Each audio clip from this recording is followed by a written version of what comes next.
Bienvenida a este nuevo episodio de Archivo Mortal, un podcast de True Crime donde abrimos expedientes reales, que muchos preferirían dejar cerrados.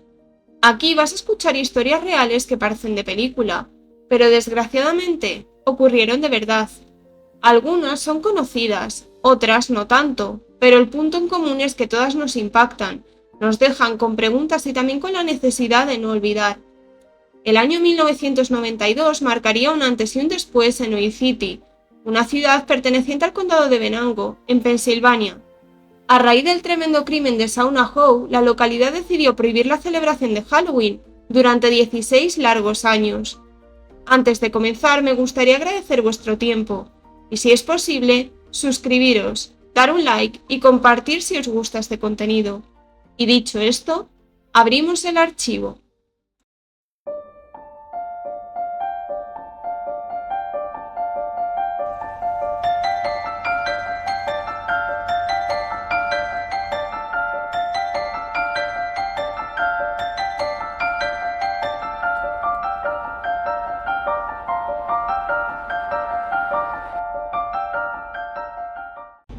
Shauna Melinda Howe nació el 11 de julio de 1981. Sus padres eran Lucy y Robert, aunque años antes de los acontecimientos se habían separado, y la menor vivía con su madre, la pareja de esta, John Brown, y sus dos hermanos de 12 y 5 años para el momento de los hechos. Tenía otra hermana de 9 años que vivía con su padre en una ciudad cercana. La familia tenía problemas económicos, y Shauna vestía con ropa regalada o heredada. Para 1992, Shauna tenía 11 años e iba a la escuela, cursando quinto, y sus compañeros y profesores la describían como una niña tímida, dulce y divertida. A Shauna le encantaba la festividad de Halloween, disfrazarse e ir a pedir caramelos con sus amigos. Como la familia no disponía de dinero para comprar un disfraz, Shauna decidió elaborarse ella misma uno.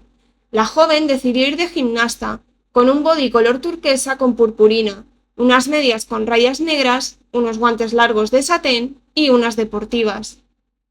La tarde del 27 de octubre de 1992, Shauna fue con un grupo de las Girl Scout a una residencia de ancianos, a cantar y entretener a los mayores.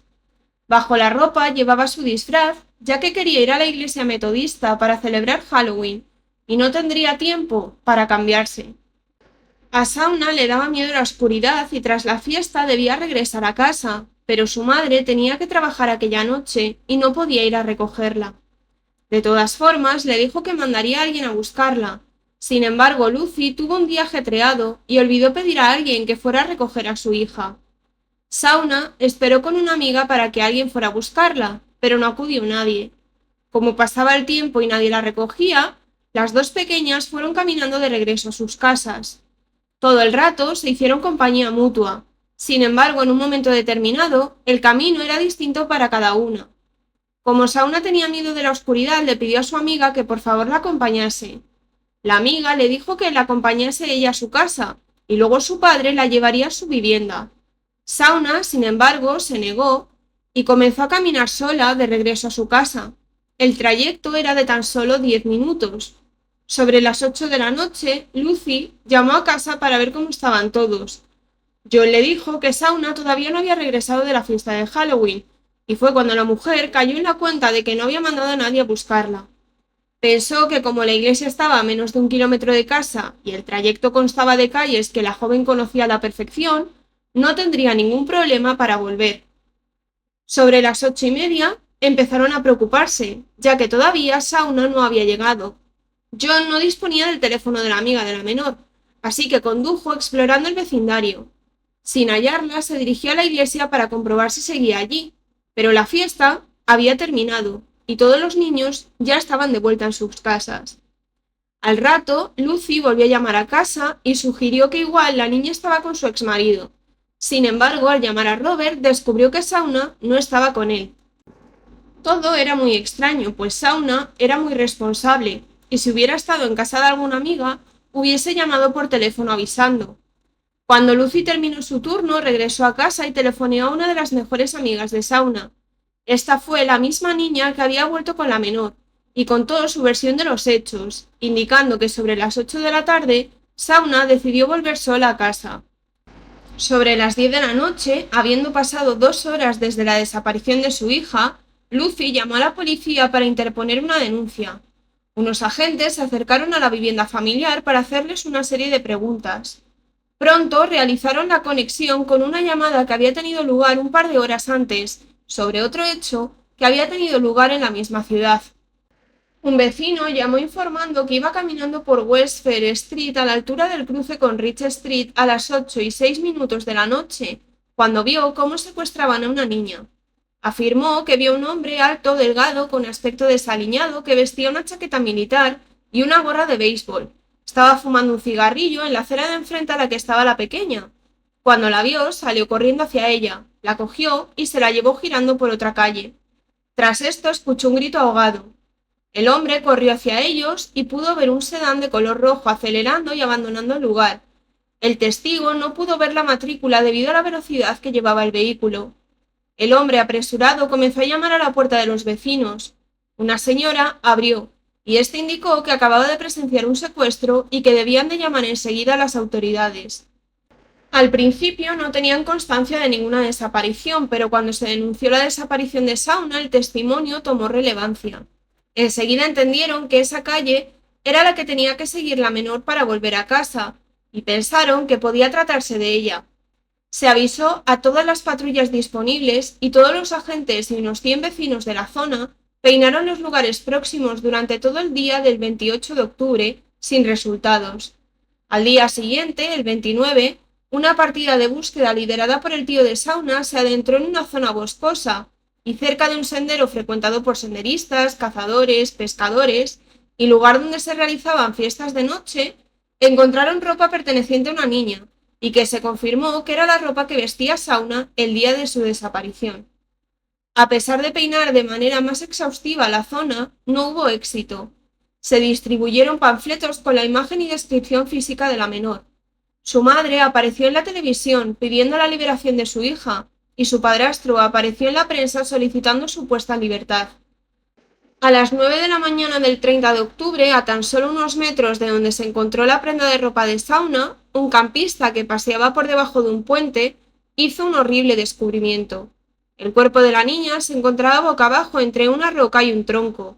Llevaba unos pantalones cortos, calcetines largos que no le pertenecían y una camiseta puesta del revés. Estaba descalza y no llevaba nada consigo. El cadáver estaba en mal estado. Era evidente que había intentado defenderse de su agresor y su cuerpo había sido lanzado desde el puente. Sus tíos fueron los que tuvieron que identificar el cuerpo y por desgracia afirmaron que indudablemente era Sauna. Al peinar nuevamente la zona, encontraron sus zapatillas y un envoltorio de un caramelo en el puente que había sobre ella. La autopsia determinó que le provocaron la muerte fuertes golpes en la cabeza y en el pecho, producidos al caer desde el puente. Sauna habría estado con vida unos 30 minutos tras la caída. Tenía un hombro dislocado y una costilla rota, probablemente debido a un forcejeo. En sus rodillas y brazos eran visibles numerosos arañazos, y tenía la marca de un zapato en su rostro. También se certificó que habían abusado sexualmente de ella en varias ocasiones. Se encontraron muestras de ADN masculino en su ropa y en su boca. La policía estaba convencida de que la pequeña había sido retenida en algún lugar, porque esa zona había sido peinada el día anterior. La familia quedó devastada con la noticia y la seguridad de la ciudad aumentó en los siguientes días. Las autoridades hicieron un anuncio inesperado. Halloween quedaba oficialmente cancelado en Oil City de manera indefinida. El 31 de octubre, en lugar de celebrar este festejo, se hizo una vigilia en la que cientos de personas acudieron con velas para recordar la memoria de Sauna. Las escuelas comenzaron a cerrar sus puertas con llave durante el horario escolar y no permitían que ningún adulto entrara en su interior. Se organizaron programas de defensa personal para los jóvenes y de vigilancia para los adultos. Aún no se había encontrado el autor del crimen y un asesino infanticida se encontraba en libertad por las calles de la ciudad. Se pidieron muestras de ADN a todos los miembros masculinos de la familia de Sauna, pero no hubo coincidencias con las muestras halladas. La policía pensaba que la víctima podía conocer a su atacante, por lo que investigaron a conocidos, vecinos, profesores, pero nadie produjo una coincidencia con las muestras. Para mediados de noviembre se habían entrevistado a unas 200 personas sin ninguna información relevante para el caso. Se ofreció una recompensa de $500 para cualquier persona que pudiera aportar información que diera lugar a la detención de un culpable. También se pegaron carteles con fotografías de un coche como el que vio el testigo. A pesar de que se recibieron numerosas llamadas, ninguna dio lugar a una línea de investigación. La policía había ocultado deliberadamente cierta información, y esa falta de datos dio lugar a que el público especulara y puso en el punto de mira al tío de Sauna, ya que fue él quien dirigió la partida de búsqueda que encontró la prenda de la niña. Sin embargo, las autoridades estaban centradas en la información proporcionada por el testigo del secuestro. Uno de los hombres que coincidía con esta descripción era Michael Kusowick, el cual tenía un pasado oscuro y tras los sucesos había huido en autobús de la ciudad. Otro de ellos fue Elder Walker, al que apodaban Tez, un pixero de la zona que solía pedir abrazos a las jóvenes, y el que Sauna y sus amigos consideraban extraño. Este hombre fumaba, y había tenido un vehículo rojo, aunque en aquel momento decía conducir un coche de otro color. Proporcionó una muestra de ADN y no coincidía con la hallada. Para 1994, las autoridades emitieron un comunicado diciendo que creían que el asesino de Sauna seguía suelto en las calles de Oil City. En el lugar, la festividad de Todos los Santos era sinónimo de luto hacia la menor. Cada año, el 27 de octubre, se celebraba una vigilia en la que se realizaba el recorrido que Sauna tendría que haber hecho hasta su casa. En 1994 también, el caso de Megan Canca, de 7 años, en Nueva Jersey, hizo la creación de la ley de Megan, por la cual los datos de agresores sexuales fueran de dominio público. Así es como Lucy, la madre de Sauna, revisó esos datos, descubriendo que 20 delincuentes de esta índole vivían a pocas manzanas de su casa, algo que, como nos pasaría a cualquiera, la desconcertó totalmente. En julio de 1995, la policía recibió un aviso de un intento de secuestro en East Second Street, muy próximo al lugar en el que desapareció Sauna. Se trataba de una joven que mientras caminaba por la calle, un hombre se abalanzó sobre ella e intentó introducirla en el maletero de su coche. Le golpeó la cabeza contra la acera intentando que no gritara. Sin embargo, la mujer siguió pidiendo ayuda. Cuando no pudo meterla en su vehículo, el hombre huyó a gran velocidad. Debido a la descripción que esta mujer dio, se pudo saber que fue uno de los hermanos O'Brien, Tim y Jean. Ambos llevaban una vida delictiva y pasaban mucho tiempo en prisión.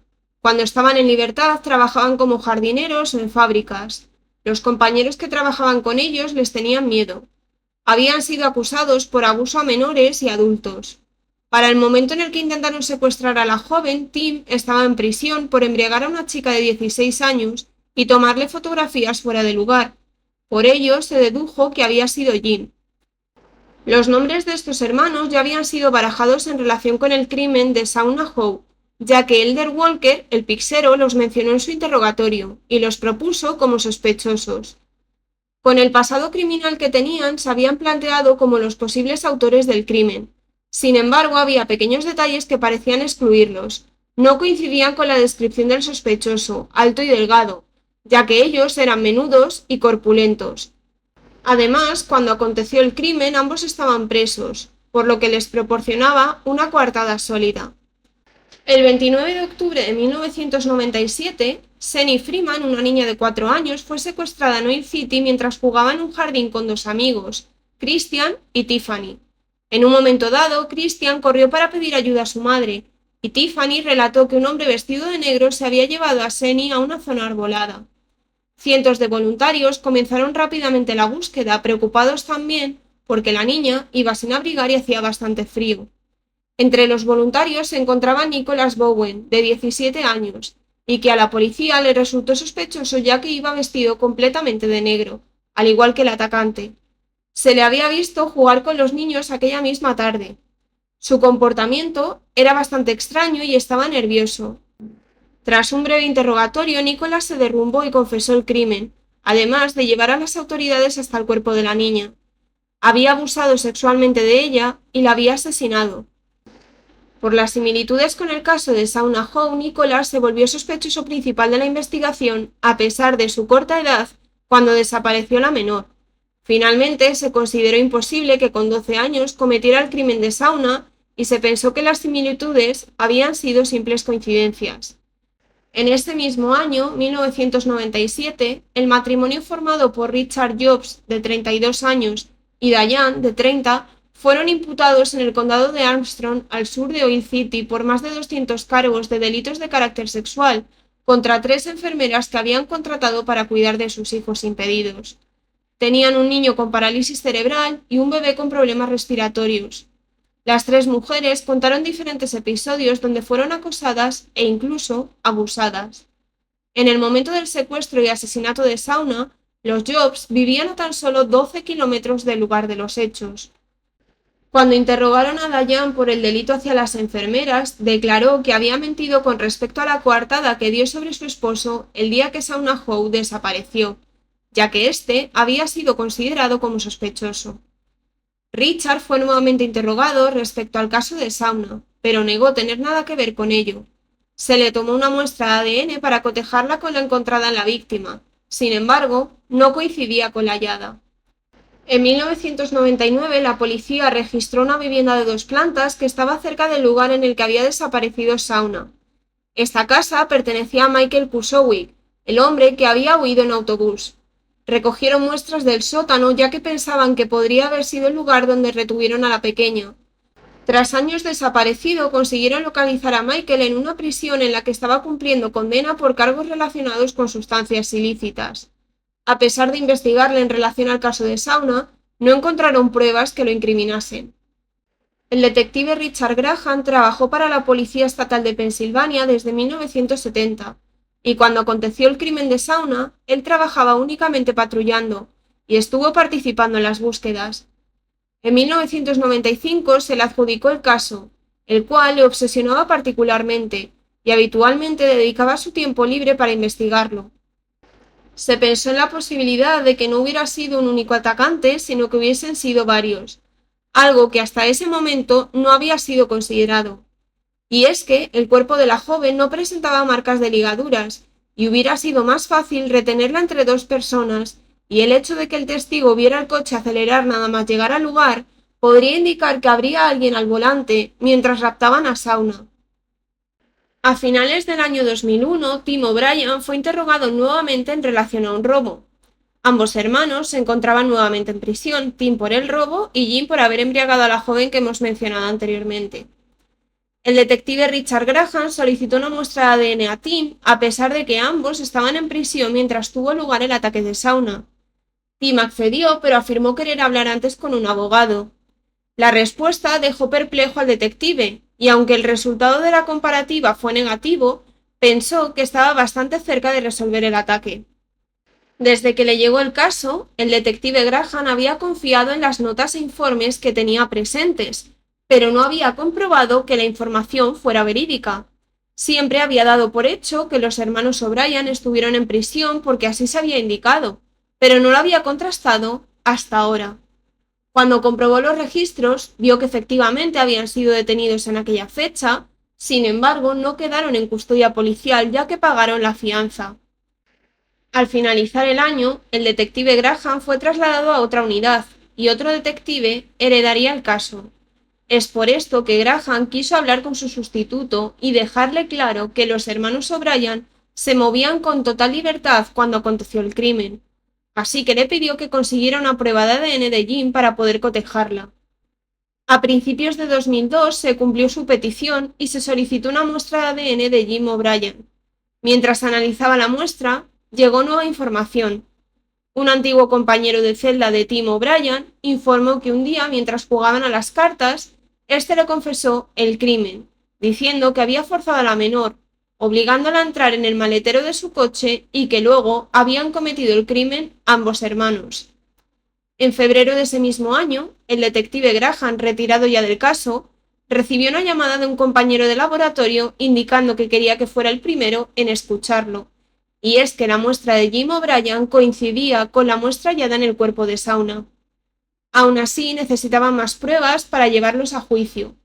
Como ya hemos mencionado, la información proporcionada por el testigo sobre el sospechoso y el vehículo no coincidían con la de los hermanos. Esto dio lugar a una nueva hipótesis policial. Quizá no fueron solo los 2 hombres. Quizá Ted Walker, el pixero, sí coincidía con la descripción y había tenido un coche como el descrito, por lo que a lo mejor podía haber participado en el crimen. Y es que los hermanos O'Brien estuvieron viviendo temporalmente con Ted. A lo largo de los años, el hombre cambiaba su versión, algo que lo hacía aún más sospechoso. Decidieron entonces presionarle diciendo que tenían pruebas contra los hermanos O'Brien. Ted se derrumbó diciendo que quizá había resguardado a personas malvadas que habían llevado a cabo algo muy repugnante. Confesó que los hermanos y él se estuvieron riendo de la incompetencia de la policía de Oil City y que se les ocurrió una broma divertida. Secuestrarían a una niña en Halloween delante de un testigo y se reirían de los policías mientras la buscaban por todas partes. La idea era llevarse a alguien que los conociera un poco y que no se fuera a asustar demasiado para después devolver a esta persona sana y salva. Los medios descubrieron que Ted Walker era un sospechoso en el caso y lanzaron la noticia antes de tiempo. Cuando el testigo vio la foto de este hombre, contactó de inmediato con las autoridades diciendo que estaba casi seguro de que era la persona que secuestró a Shauna Howe. Ted Walker afirmó que la tarde-noche del 27 de octubre de 1992 fue a comprar tabaco a una tienda. Los hermanos O'Brien se encontraron con él mientras conducían por la ciudad con el coche que les había prestado. En ese momento le contaron que habían tomado la decisión de cometer el crimen o la broma aquella noche. Ted accedió a participar y cuando salió de la tienda se encontró con Shauna Howe. Con la excusa de las Girl Scouts le preguntó si vendía galletas. Entonces le dio un abrazo y se la llevó hasta el coche. Sin duda, Ted era el hombre descrito por el testigo. Ted insistía en que solo los ayudó porque pensaba que era una broma pesada y que devolverían a la niña sana y salva. En aquel momento los tres vivían juntos y cuando Ted regresó a casa, Shauna seguía allí.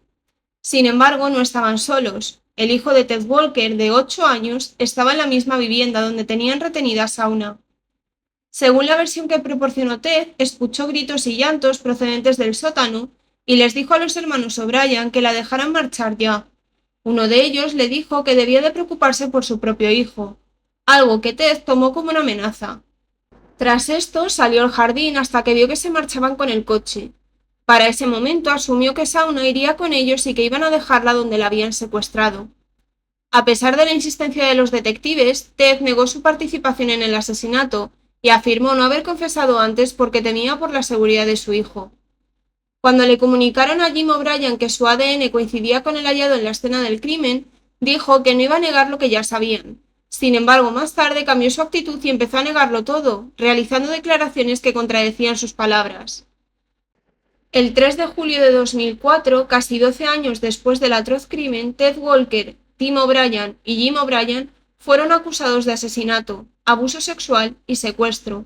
Se les llevó a juicio y surgieron más pruebas que los incriminaba.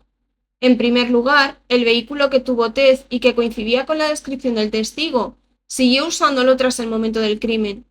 Un año después se lo dio a su hermana. Walker llegó a un acuerdo y se declaró culpable de secuestro y asesinato en tercer grado a cambio de una condena de entre 20 y 40 años, evitando así la cadena perpetua o la pena de muerte. A cambio debía testificar en contra de los hermanos O'Brien. Ted testificó que los hermanos le habían destrozado la vida y que él no tenía nada que ver con lo que le sucedió a Shauna. Volvió a insistir que pensaba que se trataba de una broma para dejar en evidencia a las autoridades y que devolverían a la niña 10 o 15 minutos después. Al principio querían llevarse a un amigo del hijo de Walker, pero finalmente creyeron que una niña llamaría más la atención. Mantuvo la versión de que él llegó más tarde a la vivienda y que no estuvo presente en ninguno de los momentos de las agresiones ni del asesinato. Tras 17 horas de deliberación, el jurado declaró a Tim y Jim O'Brien culpables de asesinato en segundo grado, asesinato en tercer grado, abuso sexual, secuestro y conspiración para cometer un secuestro. Se les condenó a cadena perpetua, sin posibilidad de libertad condicional. Los hermanos no mostraron ninguna emoción con el veredicto. Ted Walker fue condenado, tal y como se había acordado, entre 20 y 40 años de prisión. El 27 de octubre de 2005, 13 años después del asesinato de Shauna Howe, tuvo lugar la última vigilia en honor a la pequeña. Hasta el año 2008, Halloween se mantuvo cancelado en la ciudad de Oil City, cuando una niña de la localidad, Elizabeth Rose, presentó una petición ante el Consejo de la ciudad.